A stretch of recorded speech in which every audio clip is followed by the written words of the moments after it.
Hello everyone, welcome back to our YouTube channel medical and nurses sir. आज की class में हम community health nursing के ऐसे क्वेश्चन डिस्कस करेंगे जो आपको इमेज बेस्ड भी एग्जाम में आ सकते हैं या फिर डायरेक्ट दोनों पर टाइप से आपको एग्जाम में आ सकते हैं। तो आज है जो 31 मई है, 31 मई है और आज इम्पॉर्टेंट डेज है जो हमारी नर्सिंग के एग्ज़ाम में आपको एज एन क्वेश्चन के तौर पर आ सकता है, तो वो भी यहाँ पर हम देखेंगे। साथ ही साथ जो लोग नए हैं प्लीज़ चैनल को सब्सक्राइब करके बेल आइकन बटन को प्रेस करके रखें और जिनका भी अपकमिंग टाइम में एग्ज़ाम होने वाला है, चाहे NHM, CHO, GMC किसी भी स्टेट के लिए GNM का पेपर हो या फिर कोई अदर एग्ज़ाम हो, तो उन सभी एग्ज़ाम में क्वेश्चन हेल्पफुल रहेंगे।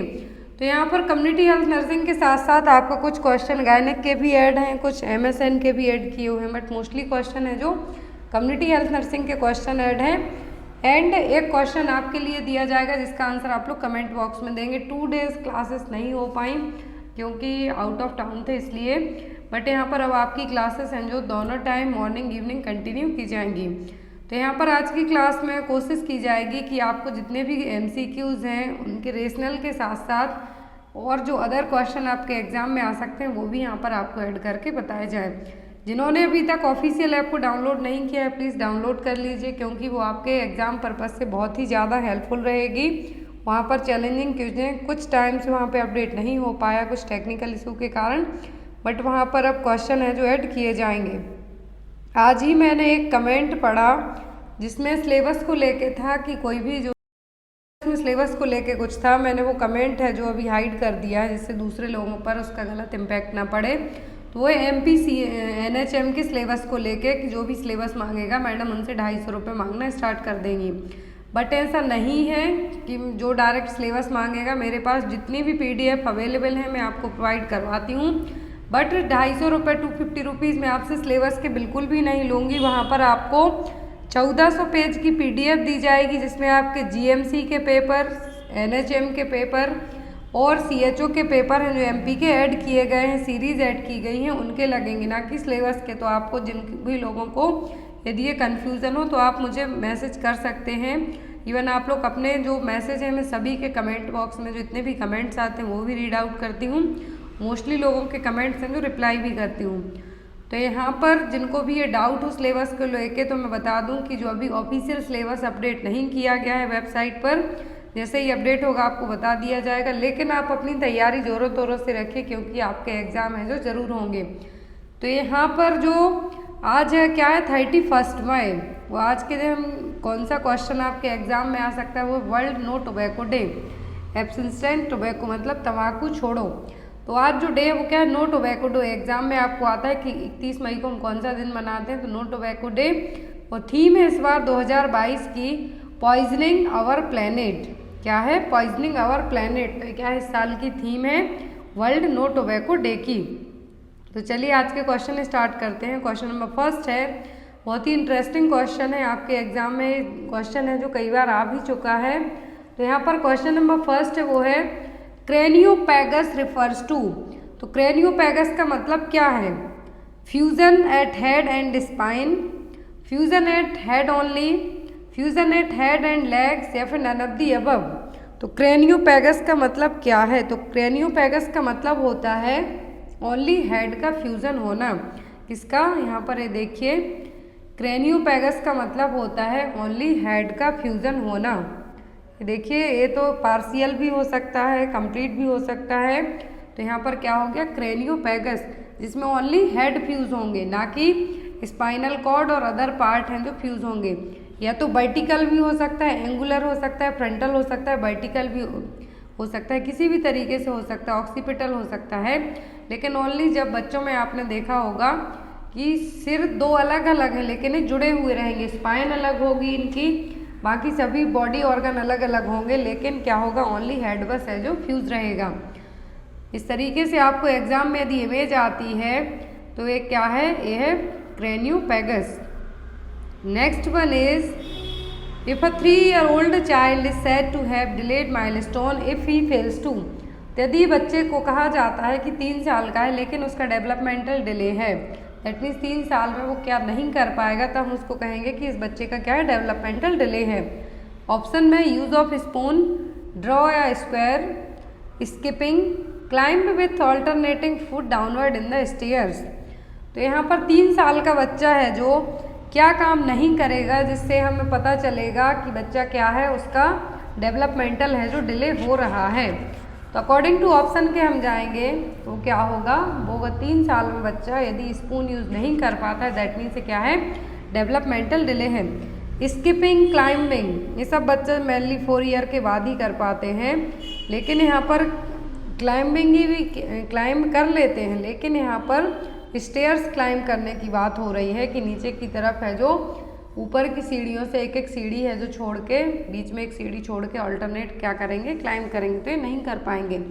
स्किपिंग नहीं कर पाएगा 3 साल का बच्चा।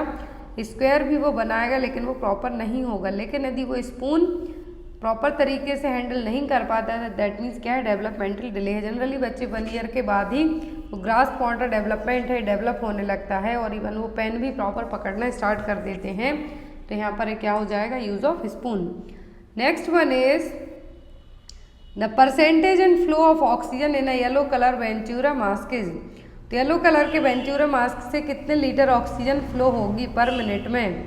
31% and 6 litre per minute, 35% and 8 litre per minute, 60% and 50 litre per minute, या 40% एंड 10 लीटर पर मिनट। तो कितने परसेंट और ऑक्सीजन है जो कितने पर मिनट फ्लो होगी, वो भी येलो कलर के मास्क से? तो वो होगी 35% एंड 8 लीटर पर मिनट। अब यहाँ पर आपको एग्जाम में या तो ये डिवाइस है जो वेंचूरा डिवाइस है, वेंचूरा मास्क बॉल्ब है, ये दे के इनका ऑक्सीजन फ्लो रेट पूछ सकते हैं, या फिर ओनली कलर बताएंगे, या फिर आपको जो जितनी वैल्यू है कि कितने परसेंट ऑक्सीजन की सप्लाई होगी वो पूछेंगे, कितने मिनट में होगी, ये सब है जो आपको आ सकता है। तो आप यहाँ पर यदि ब्लू कलर का आपसे पूछते हैं, यहाँ पर क्वेश्चन में येलो कलर का था, यदि ब्लू कलर पूछते हैं 24% ऑक्सीजन फ्लो होगा, वो भी 2 लीटर पर मिनट के हिसाब से। यदि वाइट पूछते हैं तो 28% होगा 4 लीटर पर मिनट के हिसाब से। वाइट आता ऑरेंज आएगा तो 31% 6 लीटर पर मिनट के अकॉर्डिंग, और येलो आएगा तो 35% एंड 8 लीटर पर मिनट। यहाँ पर ये देखिए, यदि रेड आता है तो 40% 10 लीटर पर मिनट, और ग्रीन आता है तो 60% 15 लीटर पर मिनट। तो क्या है, वेंचूरा मास्क है, वेंचूरा मास्क वॉल्व है जिसके थ्रू ऑक्सीजन का इतने परसेंट फ्लो होगा, वो भी पर लीटर पर मिनट में। Next one is occurrence of Oedipus complex is commonly seen in which age. तो यहाँ पर ऑडिपल कॉम्प्लेक्स जनरली किस एज में देखने को मिलेगा? ऑप्शन में girls between 1 to 3 year of age, boys between 1 to 3 year of age, girls between 3 to 5 year of age, या फिर boys between 3 to 5 year of age. तो जो ऑडिपल कॉम्प्लेक्स है, तो ये ऑडिपल कॉम्प्लेक्स है जो किस एज में देखने को मिलेगा? तो ऑडिपल कॉम्प्लेक्स देखने को मिलेगा बॉयज़ में, कब? 3 से 5 साल की एज के बीच में। कब देखने को मिलेगा? 3 से 5 साल की एज में देखने को मिलेगा ऑडिपल कॉम्प्लेक्स बॉयज़ में। यदि गर्ल्स का पूछते हैं तो इनमें इलेक्ट्रा कॉम्प्लेक्स देखने को मिलेगा। वे दोनों कॉम्प्लेक्स हम देखेंगे कि ये है क्या, इलेक्ट्रा कॉम्प्लेक्स और ऑडिपल कॉम्प्लेक्स। और इलेक्ट्रा कॉम्प्लेक्स पूछा जाता है तो यहाँ पर यदि ऑडिपस कॉम्प्लेक्स पूछते हैं तो मेनली बॉयज़ में 3 to 5 ईयर की एज में, जो प्री स्कूल गोइंग चिल्ड्रंस है उनमें आपको देखने को मिलेगा। सिगमंड फ्रूड की जो थ्योरी है उसके अकॉर्डिंग यहाँ पर इन्होंने बताया है। और यदि गर्ल्स में पूछें तो क्या होगा, इलेक्ट्रा कॉम्प्लेक्स। क्या होगा? For girls it's being called the Electra complex. जो यदि अक्रेंस पूछते हैं तो गर्ल्स में कब होगा? 3 to 5 ईयर में। यदि बॉयज़ में पूछे तो 3 to 5 ईयर में क्या होगा, ऑडिपल कॉम्प्लेक्स डेवलप होगा। जनरली आपने देखा होगा कि जो डॉटर्स होती हैं वो अपने फादर के हैं जो ज़्यादा अट्रैक्ट होती हैं, ज़्यादा क्लोज होती हैं, और जो बेटे होते हैं वो अपनी मम्मी के, मदर्स के। तो यहाँ पर इन्होंने यही चीज़ है जो क्या की है, रिप्रेजेंट की है इलेक्ट्रा कॉम्प्लेक्स और ऑडिपल कॉम्प्लेक्स को लेके। नेक्स्ट वन इज, या फिर हम ये कह सकते हैं अपोजिट सेक्स को लेके। Next one is DPT is contraindicated in which age. तो डीपीटी किस एज में कॉन्ट्राइंडिकेट रहेगी? Family history of convulsion, mild diarrhoea, progressive neurological illness, या फिर acute RTI respiratory tract infection. तो डीपीटी किस केस में क्या रहेगी, कॉन्ट्राइंडिकेट रहेगी? तो मेनली डिप्थीरिया, पर्ट्यूसिस, टिटनेस। तो डी और डिप्थीरिया और टिटनेस से प्रॉब्लम नहीं है, लेकिन इसका जो पर्ट्यूसिस कंटेंट है प्रॉब्लम इससे है। तो जिस भी केस में यदि फैमिली हिस्ट्री को कन्वर्जन की प्रॉब्लम है तो डीपीटी क्या रखेंगे हम, कॉन्ट्राइंडिकेट रखते हैं। लेकिन यहाँ पर मेनली जो अकॉर्डिंग टू न्यूरोलॉजिकल इलनेस, ये भी इस पर डिपेंड करेगा। ये देखिए यहाँ पर हिस्ट्री कन्वर्जन की है, यदि बच्चे को यहाँ पर डायरेक्ट कहते कि कन्वर्जन है तब हम उसमें डीपीटी कॉन्ट्राइंडिकेट रखेंगे। लेकिन यदि बच्चे को खुद न्यूरोलॉजिकल इलनेस है, प्रोग्रेसिव न्यूरोलॉजिकल इलनेस है, यहाँ पर आप इन दो ऑप्शन में कंफ्यूज ना होए, इसको मैं एक्सप्लेन करती हूँ कि यदि फैमिली हिस्ट्री है कन्वर्जन की, लेकिन जो एट प्रेजेंट बच्चा है उसको कन्वर्जन आए, ये जरूरी नहीं है। लेकिन यदि बच्चे को खुद न्यूरोलॉजिकल इलनेस है, बहुत सारे लोग इस क्वेश्चन को गलत मार्क करके आते हैं, यदि खुद जिसके लिए प्रॉब्लम एट प्रेजेंट है न्यूरोलॉजिकल इलनेस है तब हम नहीं देंगे, क्योंकि न्यूरोलॉजिकल इलनेस में फिट्स आने के चांसेस ज़्यादा होते हैं। एपिलेप्सी आ सकती है, यदि फेब्राइल फिट्स की प्रॉब्लम भी होती है बच्चों में तब भी डीपीटी को क्या किया जाता है, कॉन्ट्राइंडिकेट रखा जाता है, क्योंकि इसका पर्ट्यूसिस कंटेंट क्या कर सकता है, फिट्स ला सकता है। तो यहाँ पर पर्ट्यूसिस रिएक्शन के कारण डीपीटी वैक्सीन का जो पर्ट्यूसिस कंटेंट है, तो यदि न्यूरोलॉजिकल इलनेस है और यदि किसी को फेब्राइल इलनेस है एंड एक्यूट फेब्राइल इलनेस में भी क्या होता है, फिट्स आना स्टार्ट हो जाती है। इसलिए यहाँ पर ये कहा गया है न्यूरोलॉजिकल इलनेस है या फिर पर्ट्यूसिस से कुछ ज़्यादा रिएक्शन होता है आपकी बॉडी को, या फिर वैक्सीन फ्रोजन हो या फिर ठंडी हो तब नहीं देंगे। तो ऐसे केस में यदि आपको ऑप्शन आता है तो इन जो दो ऑप्शन हैं, माइल्ड डायरिया और एक्यूट रेस्पिरेटरी ट्रैक्ट का, इनसे कोई लेना देना नहीं है। लेकिन कन्वर्जन यदि बच्चे को खुद कहते तब हम मार्क करते इसको आंसर, लेकिन यहाँ पर प्रोग्रेसिव न्यूरोलॉजिकल इलनेस कहा है तो ऐसे केस में कॉन्ट्राइंडिकेट रखेंगे हम डीपीटी का जो पर्ट्यूसिस कंटेंट है वो। या तो एग्जाम में आपको ये आ सकता है या फिर ये आ सकता है, जिन बच्चों को कन्वर्जन्स की प्रॉब्लम है उनको हम कौन सी वैक्सीन नहीं देंगे, तो वो होगा डीपीटी। या फिर यदि वहाँ पर पर्ट्यूसिस बस है तो हम पर्ट्यूसिस को मार्क कर सकते हैं, लेकिन पर्ट्यूसिस अकेला एडमिनिस्टर नहीं किया जाता है। डीपीटी या फिर पेंटावैलेंट वैक्सीन में जो 5 कंटेंट वैक्सीन होती हैं वो एडमिनिस्टर की जाएगी। Next one is RH negative mother delivered a baby, which among the following test is more likely to be ordered for the baby. यदि मदर क्या है, RH नेगेटिव है, मदर RH नेगेटिव है, बेबी डिलीवर किया है mother ने, तो यहाँ पर कौन सा टेस्ट करवाएंगे बेबी के लिए। क्वेश्चन ध्यान से देखिए, RH नेगेटिव मदर ने एक बेबी डिलीवर किया है, बेबी का कौन सा टेस्ट हम करवाएंगे, direct Coombs test, indirect Coombs test, platelet count या फिर ब्लड कल्चर। तो जो टेस्ट किया जाएगा, मदर RH नेगेटिव है, बेबी को डिलीवर किया है, बेबी डिलीवर किया है माँ ने, लेकिन पता नहीं है कि बेबी को RH इम्यूनाइजेशन है, RH एंटीबॉडी है बॉडी में या नहीं, तो उसके लिए कौन सा टेस्ट करेंगे हम, डायरेक्ट कॉम टेस्ट। यदि बेबी के लिए पूछा है तो डायरेक्ट कॉम टेस्ट, यदि मदर के लिए पूछे तब हम क्या कहेंगे, indirect Coombs test. Next one is identify the contraceptive that is shown in the image. यहाँ पर इमेज में एक IUCD डिवाइस दिख रही है, तो ये कौन सी है, डेपो प्रोवेरा, माला एन, फर्स्ट जनरेशन IUD या फिर मिरेना। तो यहाँ पर बता दें जितनी भी हार्मोनल IUCD होती हैं वो किस में आती है, 3rd जनरेशन IUCD में आएंगी। अब यहाँ पर जो IUCD दिख रही है ये क्या है, ये है मिरेना, क्या है, मिरेना या फिर प्रोजेस्टासाइड, सॉरी ये क्या है, मिरेना LNG20 है जो यहाँ पर इमेज में आपको दिख रही है। प्रोजेस्टासाइड और मिरेना ये दोनों बस क्या है, 3rd जनरेशन IUD हैं। तो यहाँ पर आपको यदि एग्जाम में आता है, मैंने आपको 2 दिन पहले ही जो क्लास ली थी उसमें मैंने प्रोजेस्टासाइड आपको बताया था, लेकिन यदि यहाँ पर इस तरीके से इमेज आती है तो ये क्या है, मिरेना। मिरेना का दूसरा नाम क्या है, LNG20। तो मिरेना LNG20 क्या है, लेवोनोजेस्ट्रॉल IUCD है जिसमें क्या कंटेंट है, 20 म्यूजी क्या है, लेवोनोजेस्ट्रॉल है, 5 साल के लिए इफेक्टिव होती है। यदि आप बीच में कंसीव करना चाहते हैं तो इसको रिमूव करवा सकते हैं। और यहाँ पर बात की जाए प्रोजेस्टासाइड की, तो प्रोजेस्टासाइड और मिरेना ये 2 ही ओनली क्या हैं, 3rd जनरेशन IUD जिनको हम हार्मोनल IUD भी कहते हैं। तो दोनों कैसी होती, T शेप डिवाइस रहेंगी, लेकिन प्रोजेस्टासाइड में 38 mg प्रोजेस्टेरॉन होगा। पर डे रिलीज पूछते हैं, ये नहीं पूछते कि प्रोजेस्टासाइड में कितना प्रोजेस्टेरॉन है। प्रोजेस्टासाइड पर डे कितना प्रोजेस्टेरॉन रिलीज करेगा, तो वो होगा 65 mg पर डे। 1 साल इसकी इफेक्टिवनेस रहेगी। नेक्स्ट है डेपो-प्रोवेरा।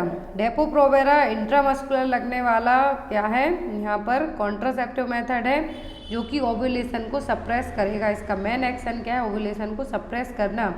डेपो-प्रोवेरा जनरली मार्केट में किस नाम से मिलता है, मेड्रॉक्सीप्रोजेस्टेरॉन एसीटेट। क्या है, डेपो-प्रोवेरा मेड्रॉक्सीप्रोजेस्टेरॉन एसीटेट। इसमें जो प्रोजेस्टिन हार्मोन है, ये क्या है, कॉन्ट्रासेप्टिव इंजेक्शन है जो एवरी 3 मंथ में इंट्रामस्कुलर इंजेक्ट किया जाता है।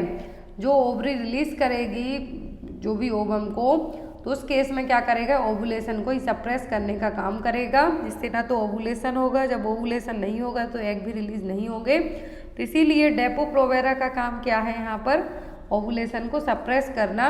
इंट्रामस्कुलर दिया जाता है, एवरी 3 मंथ में इंजेक्ट किया जाता है, और इसमें जो केमिकल है वो क्या है, मेड्रॉक्सीप्रोजेस्टेरॉन एसीटेट और hormone progestin. Next one is adolescent pregnant mother at risk for which complication during the pregnancy. तो जो एडोलेसेंट प्रेग्नेंट मदर है, एडोलेसेंट प्रेग्नेंट मदर का मतलब 10 साल से लेकर 19 साल तक की एज ग्रुप की जो गर्ल्स हैं, यदि वो प्रेग्नेंट होती हैं, तो जो एडोलेसेंट प्रेग्नेंट मदर है, क्या कॉम्प्लिकेशन होंगे उनको प्रेगनेंसी में, eclampsia, pre eclampsia, diabetes mellitus या फिर आयरन डेफिशिएंसी एनीमिया। तो यदि मदर क्या है, एडोलेसेंट एज ग्रुप में ही है, 10 से 19 साल तक एज हो सकता है, लेकिन यहाँ पर एक पर्टिकुलर एज नहीं है पता हमें, लेकिन यहाँ पर इन्होंने क्या कहा, एडोलेसेंट, जिसका मतलब क्या है 10 से 19 साल तक। तो जो कॉम्प्लिकेशन डेवलप होंगे वो क्या होंगे, आयरन डेफिशिएंसी एनीमिया, क्योंकि DM pre eclampsia eclampsia after 35 year के बाद डेवलप होने वाली कॉम्प्लिकेशन है प्रेगनेंसी में। लेकिन यदि मदर एडोलेसेंट है तो उसको आयरन डेफिशिएंसी एनीमिया होने के चांसेस ज़्यादा होंगे। Next one is in image which kind of lie is seen.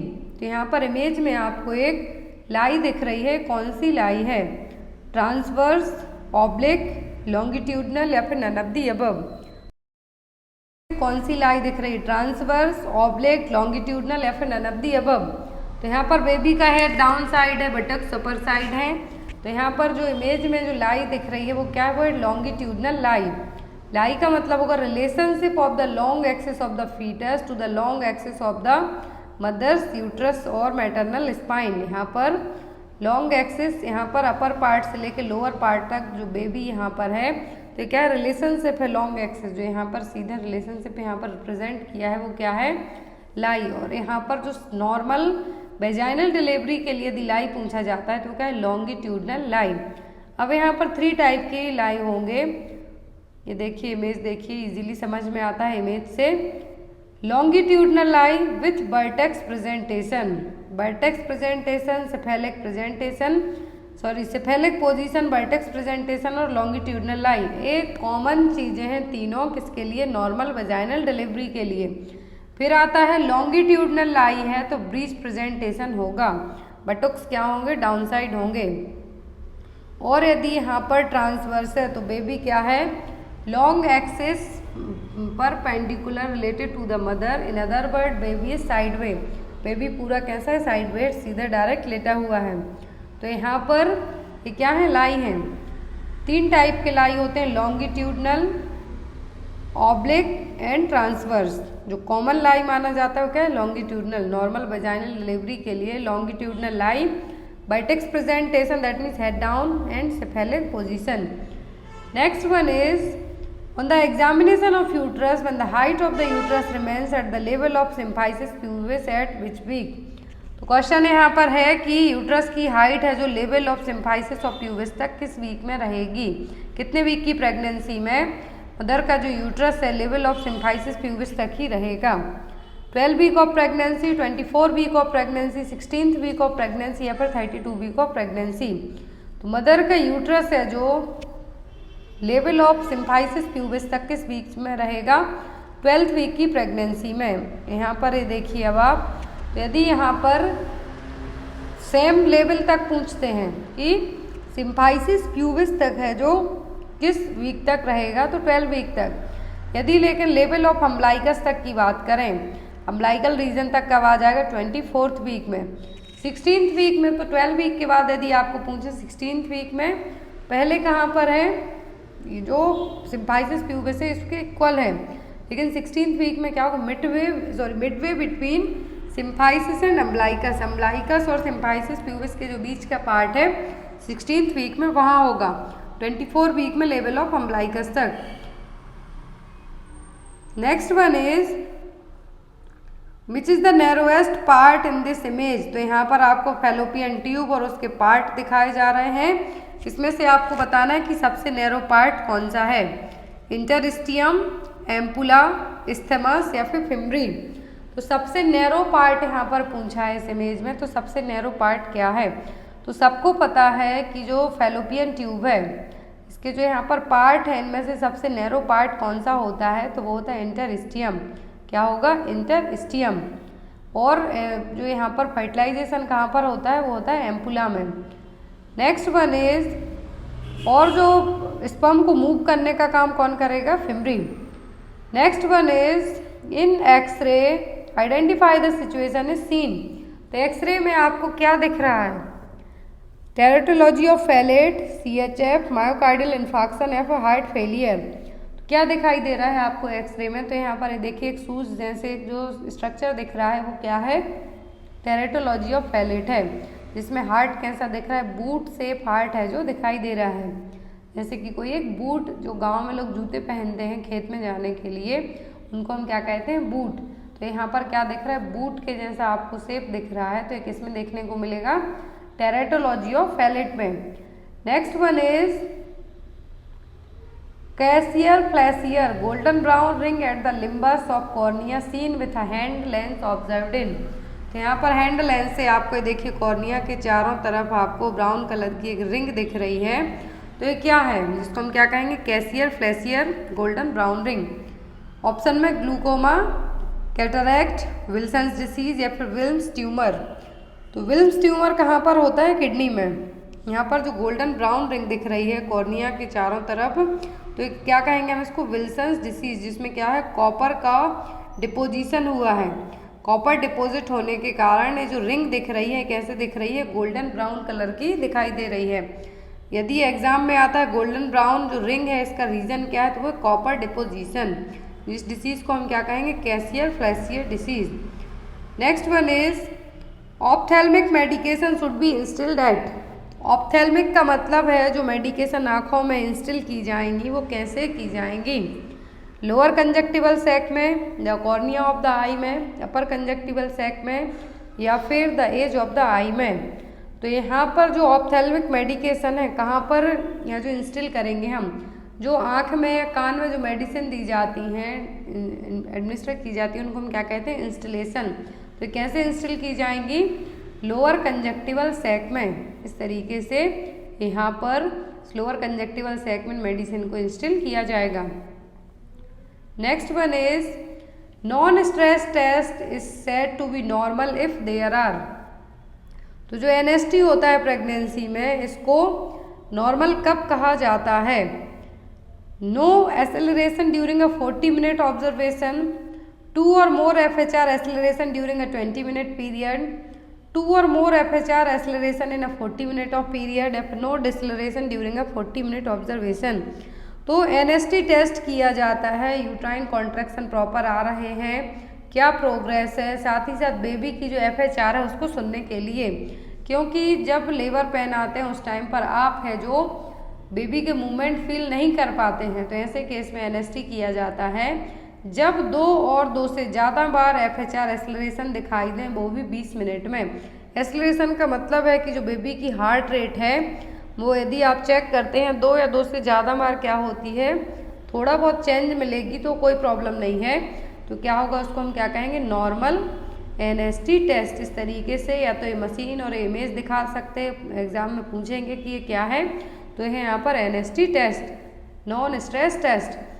Next one is client with chest injury has suffered flail chest.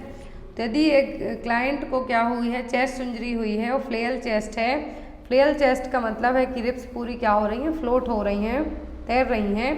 तो यहाँ पर है question, a nurse assist the client for which most appropriate sign of flail chest. तो यहाँ पर एक nurse कौन से साइन के लिए सबसे पहले है जो असिस्ट करेगी? ऑप्शन में cyanosis, hypotension, paradoxical chest movement या फिर डिस्निया स्पेशली ऑन एक्सलेशन। तो ऐसे केस में एज अ नर्स है जो आप क्या करेंगे? तो ऐसे केस में आपकी जो प्रायोरिटी होगी वो होगी पैराडॉक्सिकल चेस्ट मूवमेंट को चेक करना। और फ्लेयर चेस्ट क्या है कि कोई चेस्ट इंजरी होती है तो जो रिब्स हैं यहाँ पर ब्रोकन हो जाएंगी, जिसके कारण जब आप सांस लेंगे तो रिब केज क्या होगी? बहुत ज़्यादा एक्सपेंड है जो आपको देखने को मिलेगी। तो यहाँ पर वही है पैराडॉक्सिकल चेस्ट मूवमेंट है जो आप यहाँ पर चेक करेंगे। यहाँ पर फ्लेयर सेगमेंट का मतलब है जो चेस्ट के ब्रोकन पार्ट है वो। Next one is correct method of holding the pinna in children. तो बच्चों में पिन्ना होल्ड करने की मेथड क्या है? Upward and backward, downward backward, backward directly या फिर डाउनवर्ड डायरेक्टली। तो बच्चों में पिन्ना को होल्ड करने की जो करेक्ट मेथड है वो क्या है? Downward and backward. एडल्ट की बात करें तो अपवर्ड एंड बैकवर्ड, यदि बच्चों में पूछें तो पहले downward and then after the backward. Next one is identify the incorrect pairs among the following. तो यहाँ पर आइडेंटिफाई कीजिए कि इनकरेक्ट पेयर है क्या? डीपीटी यहाँ पर वैक्सीन दिए हुए हैं, उनके रूट और किस डिसीज से प्रिवेंट करेंगे वो बताया गया है यहाँ पर, तो वो आपको बताना है। तो यहाँ पर आपको बताना है कि करेक्ट कौन सा नहीं है, दैट मीन्स इनकरेक्ट है। बीसीजी टीबी इंट्राडर्मल, तो ये बिल्कुल सही है कि बीसीजी है जो ट्यूबरक्लोसिस से प्रिवेंट करने के लिए दी जाएगी इंट्राडर्मल रूट से। फिर आता है यहाँ पर डीपीटी पर्ट्यूसिस सबक्यूटेनियस। तो डीपीटी पर्ट्यूसिस सबक्यूटेनियस है जो यहाँ पर क्या है? डिप्थीरिया पर्ट्यूसिस यहाँ पर किस रूट से दी जाती है? तो ये दी जाती है इंट्रामस्कुलर रूट से। कैसे? इंट्रामस्कुलर रूट से। फिर एमएमआर रूबेला सबक्यूटेनियस, तो बिल्कुल सही है। OPV polio oral, OPV vaccine polio से प्रिवेंट करने के लिए ओरल दी जाती है। एमएमआर रूबेला सबक्यूटेनियस दिए जाते हैं। डीपीटी पर्ट्यूसिस से प्रिवेंट करेगा लेकिन इंट्रामस्कुलर है जो दिया जाएगा। So here is the correct answer is B, क्योंकि यहाँ पर इनकरेक्ट पेयर पूछा गया है। Next one is the main symptom of choking emergency is. तो कोई पर्सन चोक हुआ है, उसमें कुछ भी उसके एयरवे में ऑब्स्ट्रक्ट हुआ है या फिर कुछ भी चोकिंग इमरजेंसी हुई है, तो फर्स्ट साइन क्या होगा? Inability to speak, increase respiratory rate, dryness of mouth, unconsciousness. तो फर्स्ट जो साइन होगा, मेन सिम्टम होगा चोकिंग का, इमरजेंसी में होगा इनेबिलिटी टू स्पीक। अब यहाँ पर जो चोकिंग है इसको हम कैसे ट्रीट कर सकते हैं? 5 back blow and 5 abdominal thrust देके, जिसको हम क्या कहते हैं? Heimlich manoeuvre. यदि किसी को अदर फॉरेन ऑब्स्ट्रक्शन हुआ है एयरवे में तो कैसे ट्रीट करेंगे हम चोकिंग को? 5 and 5, that means 5 back blow and 5 abdominal thrust देके, जिसको हम क्या कहेंगे? हेमलिच मैन्यूवर, जो कि एग्जाम में आपको आता है। यदि एग्जाम में आता है तो ये क्या है? यहाँ पर हेमलिच मैन्यूवर की ही जो प्रोसेस की जा रही है। तो इसमें क्या किया गया? 5 बैक ब्लो, चेस्ट के यहाँ पर आपको एक हाथ से होल्ड करना है, पीछे से जो शोल्डर ब्लेड है यहाँ पर आपको 5 बैक ब्लो देना है। एंड देन एब्डोमन को यहाँ पर टाइटली, जो रिब केज है, डायफ्राम है, यहाँ से आपको होल्ड करके रखना है, वो भी टाइटली। तो ये क्या है? 5 एब्डोमिनल थ्रस्ट है, 5 टाइम ऐसा करना है। तो इसको हम क्या कहेंगे? Heimlich manoeuvre. Next one is a thin and semi transparent partition between the external auditory canal and middle ear is called. तो एक सेमी ट्रांसपेरेंट पार्टीशन रहेगा एक्सटर्नल ऑडिटरी कैनाल और मिडिल ईयर के बीच में। मतलब एक्सटर्नल ईयर कैनाल बाहरी जो हिस्सा है और मिडिल का, और लास्ट आता है इनर में। लेकिन एक्सटर्नल और मिडिल के बीच में जो पार्टीशन है ट्रांसपेरेंट, उसको क्या कहेंगे? Eustachian tube, vestibular membrane, tympanic membrane या फिर ऑडिटरी ऑसिकल। तो ऑडिटरी ऑसिकल यहाँ पर जो इमेज के थ्रू इजीली समझ में आएगा, लेकिन एक्सटर्नल ऑडिटरी कैनाल और मिडिल ईयर के बीच में जो एक सेमी ट्रांसपेरेंट पार्टीशन है उसको हम क्या कहते हैं?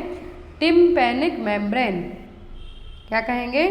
Tympanic membrane. यहाँ पर आउटर ईयर के पार्ट क्या हैं? पिन्ना हो जाएगा, कोक्लिया हो जाएगा, ईयरलोब हो जाएगा। लेकिन मिडिल ईयर में क्या आएंगे, पूरे ऑसिकल्स, ऑडिटरी ऑसिकल्स आ जाएंगे, मिलियस, इनकस, स्टेपस। फिर इनर ईयर के पार्ट हैं semi circular canal, cochlea, vestibular nerve, cochlear nerve और यहाँ पर अदर ऑर्गन। ये सब क्या है, मिडिल ईयर के ऑर्गन है। तो यहाँ पर यदि एक्सटर्नल ऑडिटरी कैनाल और मिडिल ईयर के बीच में जो ट्रांसपेरेंट मेम्ब्रेन पूछी है, जिसको हम ईयर ड्रम भी कहते हैं, ये क्या है, tympanic membrane. Next one is the point eight which the trachea divides into right and left primary bronchi. तो ऐसा पॉइंट जहाँ पर ट्रैकिया अपर साइड से तो एक ही पार्ट है, लेकिन नीचे जाके लेफ्ट और राइट प्राइमरी ब्रोंकाई में डिवाइड हो जाएगी, तो उसको हम क्या कहेंगे, जिस पॉइंट पर डिवाइड होगी, हाइलस, लोब्स, कार्डियक नोच या फिर कैरिना, क्या कहेंगे, जहाँ पर ट्रैकिया लेफ्ट और राइट ब्रोंकाई में क्या होती है, प्राइमरी ब्रोंकाई में डिवाइड होती है, पार्ट क्या कहलाता है, कैरिना। देखिए ये वाला सेक्शन, यहाँ पर जो पॉइंट पूछा है, यहाँ से लेफ्ट मैन ब्रोंकस और राइट मैन ब्रोंकस में ट्रैकिया डिवाइड हो रही है, बट जो यहाँ पर डिवाइड होती है पॉइंट क्या कहलाता है, कैरिना। नेक्स्ट वन इज, ये देखिए दूसरी इमेज में भी बताया हुआ है। Next one is the international conference on primary health care was held in 1978। तो 1978 में प्राइमरी हेल्थ केयर के लिए कॉन्फ्रेंस रखी गई थी। तो कहाँ पर हुई थी, यूथोपिया, अल्बर्टा, अत्साना या फिर यूएसएसआर में। तो ये कॉन्फ्रेंस हुई थी 1978 में, कहाँ पर, यूएसएसआर में। तो जो अल्मा-अटा डिक्लेरेशन है, इन्होंने अडॉप्ट किया था कजाकिस्तान में प्राइमरी हेल्थ केयर को 1978 में। और जो यहाँ पर जो कॉन्फ्रेंस रखी गई थी, कहाँ हुई थी, जनरली अस्थाना में हुई थी, इंडिपेंडेंस अस्थाना में। लेकिन यहाँ पर अकॉर्डिंग टू की हम बुक्स के जाते हैं तो यूएसएसआर दिया हुआ है, तो यहाँ पर आप इसको एक बार जो जरूर क्लियर कर लें। लेकिन बुक्स, सभी बुक्स में यूएसएसआर ही दिया गया है। यहाँ पर प्रिंसिपल पूछे जाते हैं यदि प्राइमरी हेल्थ केयर के, कितने होते हैं, टोटल 5 होते हैं। लेकिन यहाँ पर जनरली एग्जाम पर्पस से यदि बात करते हैं हम, तो क्या है, equitable distribution, community participation, intersectoral coordination and appropriate technology. और जो यहाँ पर प्रिंसिपल के बाद ये क्या होगा, एलिमेंट हो गया। भाई यहाँ पर अदर जो फंक्शनिंग पूछते हैं, एलिमेंट पूछते हैं, तो टोटल कितने होते हैं, 8। Next is the nurse identify which of the following triad of symptom in a patient with cardiac tamponade. यदि पेशेंट को कार्डियक टेम्पोनेड है तो 3 क्लासिकल साइन कौन से हैं, 3 ट्रायड साइन है। जो ट्रायड का मतलब हुआ 3 साइन कौन से हैं कार्डियक टेम्पोनेड के, increased BP, distant heart sound and fallen CVP, falling BP, rise CVP and distant heart sound, decrease CVP, decrease blood pressure and heart gallops, raised blood pressure, fallen CVP and loud heart sound. क्या है 3 triad symptoms, तो वो है यहाँ पर blood pressure, जिसको हम Bragg's triad कहते हैं। एग्जाम में याद रखना है, कार्डियक टेम्पोनेड के पेशेंट में जिसको हम बैक्स ट्रायड कहेंगे, तो कौन से बैक ट्रायड का मतलब होगा 3। तो बैक्स ट्रायड के साइन हो क्या, hypotension, that means blood pressure कम होना, जुगुलार बैंड distension and muffled heart sound है, डिस्टेंट हार्ट साउंड है जो सुनाई देंगे किसमें, कार्डियक टेम्पोनेड में। एग्जाम में आता है बैक्स ट्रायड साइन किसके हैं, तो हैं कार्डियक टेम्पोनेड के। कौन कौन से, hypotension that means low blood pressure, राइज्ड CBP and distant heart sound.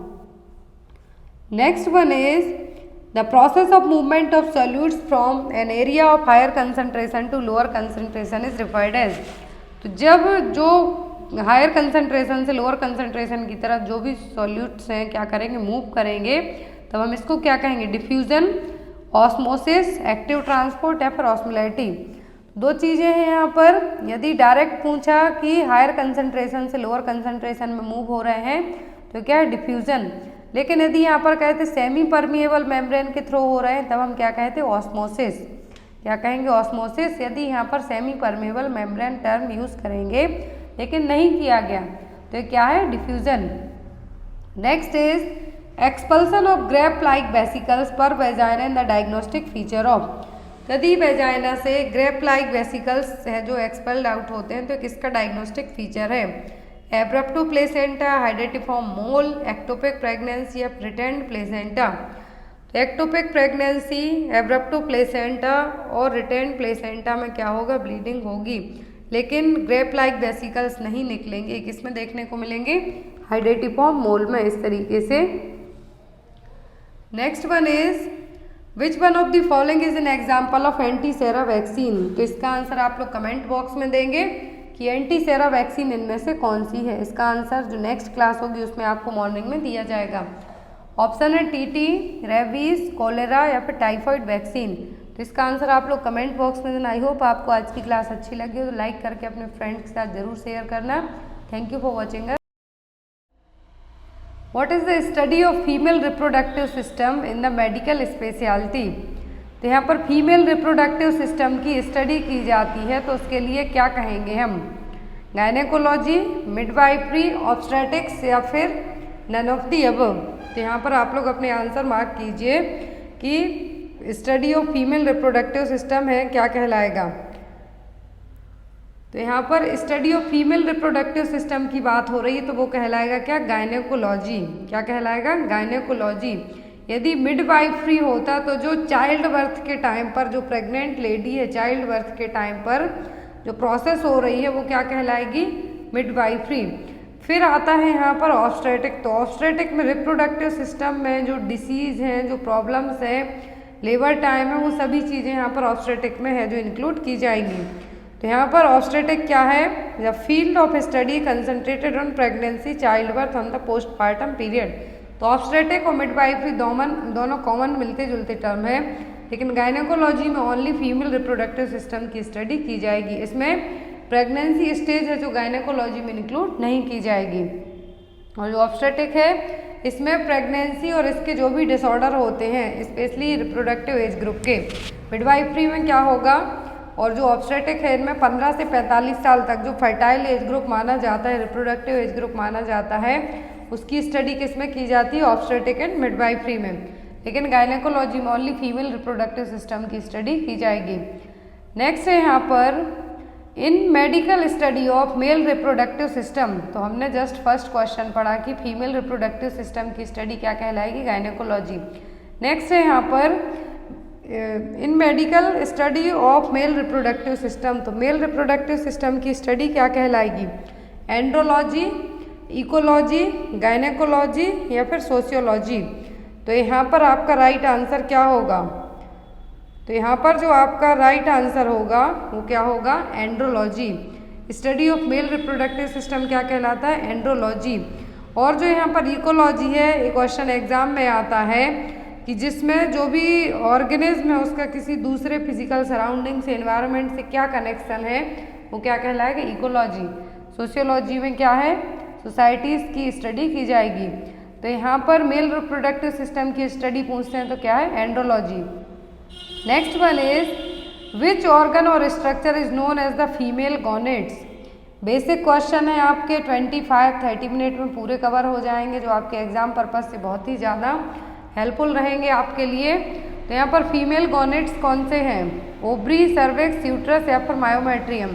Female गॉनेट्स का मतलब है जो क्या करेंगे, ओवम का फॉर्मेशन करेंगे। यहाँ पर फीमेल गॉनेट्स का मतलब है यहाँ पर क्या है, फीमेल गॉनेट्स क्या है, ओवरी। ओवरी कौन सा हार्मोन रिलीज करती है, एस्ट्रोजन हार्मोन, जो कि सेकेंडरी सेक्सुअल कैरेक्टरिस्टिक्स डेवलप करने में हेल्प करते हैं फीमेल में। और मेल गॉनेट्स की बात करें तो क्या है, testis.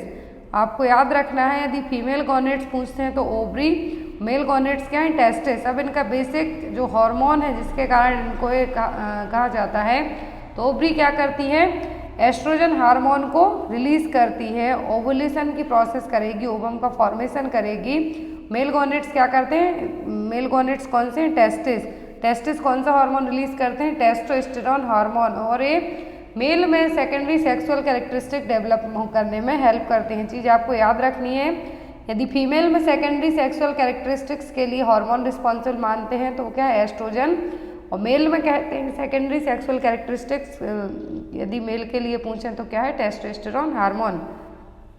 Next one is what is the size of ovum. तो ओवम की क्या साइज है, 130 माइक्रोन, 50 माइक्रोन, 90 माइक्रोन या फिर 80 माइक्रोन।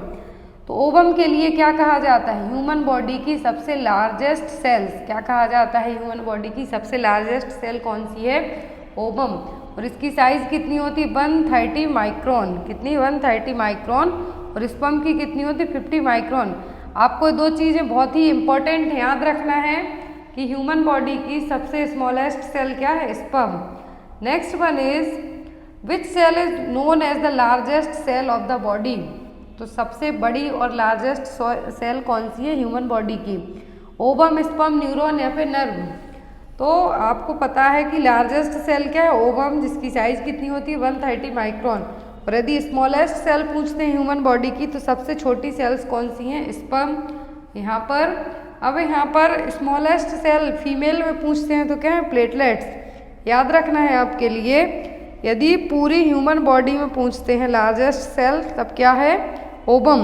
स्मॉलेस्ट पूछते हैं तो स्पर्म। लेकिन यदि फीमेल में स्मॉलेस्ट सेल पूछते हैं तो क्या है? प्लेटलेट्स। और मेल में लार्जेस्ट सेल पूछते हैं तो neuron. Next one is what is the life span of ovum? That means ovum कितने टाइम तक है जो लाइफ रहेगा, आफ्टर दैट ये डेड हो जाएगा। ऑप्शन में 12 to 24 आवर, 72 आवर्स, 80 आवर्स या फिर 8 our.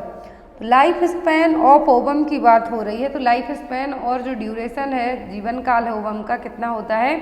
12 to 24 our. After that क्या हो जाता है? इसकी जो काम करने की क्षमता है वो क्या होगी? धीरे धीरे कम हो जाएगी और डेड हो जाएगा। तो ओवम का लाइफ स्पैन टाइम कितना होता है? 12 से 24 घंटे। और स्पर्म का लाइफ टाइम कितना होगा? लाइफ स्पैन तो कितना होगा? 48 से 72 घंटे। इजी क्वेश्चन है यहाँ पर। ओवम का लाइफ स्पैन 12 से 24 घंटे, स्पर्म का लाइफ स्पैन 48 से 72 घंटे। Next one is outer most layer of ovary is made up of? तो ओवरी की जो सबसे बाहरी लेयर है किससे बनी होती है? ऑप्शन में है यहाँ पर सिंपल क्यूबाइडल सेल्स, स्टेरियोसीलिया, स्ट्रोमा या फिर सीलिया। तो यहाँ पर जो आउटर मोस्ट लेयर होती है ओवरी की किससे बनी होती है? सिंपल क्यूबाइडल सेल से। आपको यदि इस टाइप के इजी क्वेश्चंस अच्छे लगते हो तो प्लीज़ आप लोग कमेंट करना, क्योंकि इस तरीके के क्वेश्चन आपको मैं डेली जो अदर नर्सिंग की हमारी क्लासेस होती हैं उनके अलावा एक इस तरीके की क्लास भी आपको करवाई जाएगी, जिससे आपकी गायनेकोलॉजी, मिडवाइफरी, ऑब्स्टेट्रिक ये तीनों स्ट्रॉन्ग होंगी एग्जाम पर्पज से। तो आउटर मोस्ट लेयर क्या है? ओवरी की सिंपल क्यूबाइडल सेल से बनी होती है। तो यहाँ पर आपको याद रखना है, और जो सिंपल क्यूबाइडल सेल्स हैं जनरली विसरल पेरिटोनियम को ही मॉडिफाइड करके बनाई जाती हैं। Next one is fallopian tubes are also called as? तो फैलोपियन ट्यूब का दूसरा नाम क्या है? ओविडक्ट, फॉलिकल्स, फिम्ब्री या फिर ल्यूटियम। तो फैलोपियन ट्यूब्स, तो यहाँ पर फैलोपियन ट्यूब्स को हम और क्या कहते हैं? ओविडक्ट, यूट्राइन ट्यूब, ओविडक्ट और फैलोपियन ट्यूब। तो यहाँ पर फैलोपियन ट्यूब का एक जो मेन काम है वो क्या होता है? वो होता है फर्टिलाइजेशन। अब फैलोपियन ट्यूब के किस पार्ट में फर्टिलाइजेशन होता है? तो एम्पुला में। याद रखना है आपको ये। Next one is what is the another term used for nidation? Nidation के लिए दूसरा और क्या वर्ड है जो यूज किया जाएगा? ओव्यूलेशन, इम्प्लांटेशन, फर्टिलाइजेशन या फिर नन ऑफ द अबव। तो निडेशन जो वर्ड है इसके लिए दूसरा क्या टर्म यूज होता है? इम्प्लांटेशन। क्या होता है? इम्प्लांटेशन। यदि अब आपको यहाँ पर इम्प्लांटेशन और फर्टिलाइजेशन ये दोनों क्वेश्चन डिफरेंट है, याद रखें आप। यदि निडेशन कहते हैं तो उसको हम क्या कहते हैं? इम्प्लांटेशन। और इम्प्लांटेशन कहाँ पर होता है? Posterior wall of the uterus. और यदि यही फर्टिलाइजेशन कहते हैं तो कहाँ पर होगा? एम्पुला में। लेकिन जब यही फर्टिलाइजेशन जो फैलोपियन ट्यूब के एम्पुला पार्ट में यदि हो जाता है, देन आफ्टर वहीं पर ये इम्प्लांट हो जाएगा, यूट्रस में ना जाके अदर देन यूट्रस के अलावा किसी भी रिप्रोडक्टिव ऑर्गन के यहाँ पर हो जाए तो प्रेगनेंसी क्या कहलाती है? Ectopic pregnancy. आई होप आपको ये लाइन क्लियर हो गई हो कि जो इम्प्लांटेशन है कहाँ पर होता है? Posterior wall of uterus. लेकिन उसके पहले फर्टिलाइजेशन होगा कहाँ पर? एम्पुला पार्ट में। फैलोपियन ट्यूब के एम्पुला पार्ट में फर्टिलाइजेशन होगा, देन आफ्टर इम्प्लांटेशन होगा यूट्रस के पोस्टीरियर वॉल के यहाँ पर। यदि यही जो यहाँ पर implantation posterior wall of uterus या फिर यूट्रस में ना होकर किसी अदर पार्ट में हो जाता है, ओवरी के यहाँ हो जाता है, सर्विक्स के यहाँ हो जाता है, यूट्राइन ट्यूब में ही हो जाता है, तो इसको क्या कहते हैं हम? Ectopic pregnancy. Next one is what is the pH of vagina before puberty and after menopause. Before puberty का मतलब है जब पीरियड्स स्टार्ट नहीं हुए हों, और आफ्टर मेनोपॉज का मतलब है जब पीरियड्स स्टॉप हो गए हों, परमानेंट सजेस्ट हो गए हों। तो यहाँ पर वेजाइना का पीएच कितना कैसा होगा, न्यूट्रल, एल्किलाइन, एसिडिक या फिर नन ऑफ द अबव। तो यहाँ पर वेजाइना का पीएच जनरली कैसा होता है, एसिडिक नेचर का। कैसा होता है, एसिडिक नेचर का। अब यदि प्यूबर्टी और आफ्टर मेनोपॉज की बात हो रही है तो वेजाइना का पीएच कैसा होगा, न्यूट्रल। फर्स्ट चॉइस आपकी होना चाहिए न्यूट्रल, क्योंकि यहाँ पर प्यूबर्टी और आफ्टर मेनोपॉज पूछा है तो कैसा होगा, न्यूट्रल। यदि यही आपको प्रेगनेंसी में पूछते, अब यहाँ पर ये टर्म देखिए, यदि नॉर्मल पीएच पूछते वेजाइना का तो रेंज होती है 3.8 to 4.5। पहले इस स्केल को देखिए जिससे आपको इजीली समझ में आए। तो ये पीएच स्केल, इसकी टोटल रेंज होती है 0 to 14। कितनी, 0 to 14। जो भी चीज़ें 7 तक आती हैं, 0 to 7 तक क्या कहलाती हैं, एसिडिक। और जो 7 पर आके ही स्टॉप हो जाती हैं तो वो क्या कहलाती है, न्यूट्रल। और यदि बात की जाती है कि मोर देन 7 से आगे जाती हैं जो भी, तो क्या होती हैं, एल्कलाइन। जैसे ह्यूमन बॉडी का जो ब्लड पीएच है 7.35 to 7.45 है, वो कैसा है, एल्कलाइन नेचर का।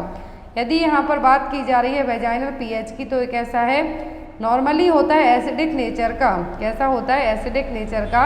लेकिन ये बिफोर प्यूबर्टी और आफ्टर मेनोपॉज कैसा हो जाएगा, न्यूट्रल। फर्स्ट चॉइस यदि न्यूट्रल एग्जाम में ना हो तो आप एसिडिक को है जो मार्क कर सकते हैं। और नॉर्मल पीएच कितना होता है वेजाइना का, 3.8 to 4.5। ड्यूरिंग पीरियड आपको याद रखना है, ड्यूरिंग पीरियड, आफ्टर पीरियड और बिफोर मेंस्ट्रुएशन, ये तीनों चीज़ें याद रखें आप। During the period of menstruation, before menstruation और आफ्टर मेंस्ट्रुएशन जो पीएच होता है कैसा हो जाता है, मोर देन 5 तक जा सकता है, हायर जाएगा तो क्या होगा, एसिडिक नेचर का रहेगा। Next one is which gland are present on other side of the vaginal orifice. तो वेजाइनल ऑरिफिस के दोनों तरफ कौन सी ग्लैंड होती हैं, बर्थोलिन्स, पीनियल, सेरुमिनस या फिर मेमरी। तो ये क्वेश्चन दो तरीके से आता है, या तो ये आएगा कि बर्थोलिन ग्लैंड में कहाँ पर होती हैं, तो वेजाइनल ऑरिफिस के दोनों साइड होंगी। और यदि पूछते हैं कि वेजाइनल ऑरिफिस के यहाँ साइड में दोनों साइड कौन सी ग्लैंड है, तो बर्थोलिन ग्लैंड। ये क्या करती हैं, मॉइस्चराइज करने का काम करेंगी वेजाइना को। Next one is layer of cells immediately surrounding the ovum but outside the zona pellucida is called as. तो यहाँ पर जो स्पर्मेटोजेनेसिस और oogenesis की प्रोसेस होगी फर्टिलाइजेशन के टाइम पर, तो वही यहाँ पर कहा है कि जोना पैलिसिडा के बाहरी जो लेयर है ओवम के लिए, तो वो क्या कहलाएगी, germinal epithelium, corona radiata, theca interna या फिर मेम्ब्रेना ग्रेन्युलोसा। तो जो यहाँ पर लेयर है इमीडिएटली सराउंडिंग द ओवम, लेकिन जोना पैलिसिडा के बाहर, ये क्या कहलाएगी, corona radiata. Next one is corpus luteum is the source of secretion of. तो कॉर्पस ल्यूटियम क्या सीक्रेट करेगा, ल्यूटिनाइजिंग हार्मोन, एस्ट्रॉइडल, एस्ट्रोजन या फिर प्रोजेस्टेरोन। तो सबको पता है कि कॉर्पस ल्यूटियम का जो ओवरी का ही पार्ट है क्या रिलीज करता है, प्रोजेस्टेरोन। क्या करेगा, प्रोजेस्टेरोन। और हेल्दी प्रेगनेंसी, इनिशियल प्रेगनेंसी में कॉर्पस ल्यूटियम ही प्रोजेस्टेरोन रिलीज करता है। After that normal healthy pregnancy के लिए कॉर्पस ल्यूटियम के अलावा प्लेसेंटा भी अपना खुद का प्रोजेस्टेरोन रिलीज करने लगता है। तो नॉर्मल हेल्दी प्रेगनेंसी के लिए यदि एग्जाम में आपको क्वेश्चन आता है तो कौन सा हार्मोन जरूरी है, तो वो है progesterone. Next one is if after ovulation pregnancy does not take place then the corpus luteum. तो ओव्यूलेशन के बाद यदि प्रेगनेंसी नहीं होती है तो जो कॉर्पस ल्यूटियम जो कि प्रोजेस्टेरोन रिलीज करता है, इसका क्या होगा, produce lot of relaxin and oxytocin, degenerates in a short time, is maintained in the presence of progesterone, becomes active and secrete a lot of luteinizing hormone and follicle stimulating hormone। तो यदि ovulation हो गया, pregnancy conceive नहीं हो पाई है, तो corpus luteum है जो क्या होगा, इसका धीरे धीरे शॉर्ट टाइम में डिजनरेट हो जाएगा। Next one is in female Bartholin glands open into the. तो हमने पढ़ा कि बर्थोलिन ग्लैंड्स कहाँ पर होती हैं, वेजाइना के ऊपर। तो अब यहाँ पर बात की जा रही है बर्थोलिन ग्लैंड्स हैं, ये कहाँ पर ओपन होंगी। Fallopian tube and release a secretion which makes sperm motile, uterus and release a lubricating fluid during the birth of young ones, urinary bladder and assist in the release of urine, vestibule and release the lubricating fluid in the vagina. तो जो बर्थुलिन gland कहाँ पर होती हैं, vagina के दोनों side, लेकिन ये क्या करती हैं, एक म्यूकस या फिर लुब्रिकेटिंग फ्लूइड को रिलीज करती है, जिससे वेजाइना क्या होती है, लुब्रिकेट रहेगी। तो यहाँ पर जो आपका करेक्ट आंसर है वो क्या होगा, D. Next one is after ovulation the Graafian follicles become an endocrine organ called. तो अभी हम पढ़ते जा रहे हैं, ग्राफियन फॉलिकल है, यहाँ पर ओव्यूलेशन है, कॉर्पस ल्यूटियम है, प्रोजेस्टेरोन हार्मोन एक दूसरे से रिलेट करते क्वेश्चन है। तो ओव्यूलेशन के बाद आफ्टर ओव्यूलेशन जो ग्राफियन फॉलिकल्स है एंडोक्राइन ग्लैंड बन जाती है। तो ये क्या करेगी, जो ग्राफियन फॉलिकल्स है एंडोक्राइन ग्लैंड बनने के बाद क्या कहलाएगी, फाइब्रिन, ओवेरियन ट्यूब, ग्लोब्यूलिन या फिर कॉर्पस ल्यूटियम।